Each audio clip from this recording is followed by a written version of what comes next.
Right guys, I have discovered, because that kept coming loose, right, this is the one out of the old Saracen frame.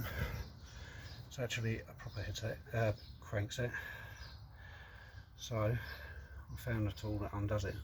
So I've taken that out the Saracen. We're going to put it into the XCR.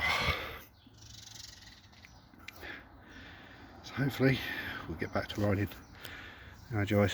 Anyway guys, like I say, I'm not going to do a video taking it apart. I'm just going to get on with it, get it back together. I'll let you know if it fits.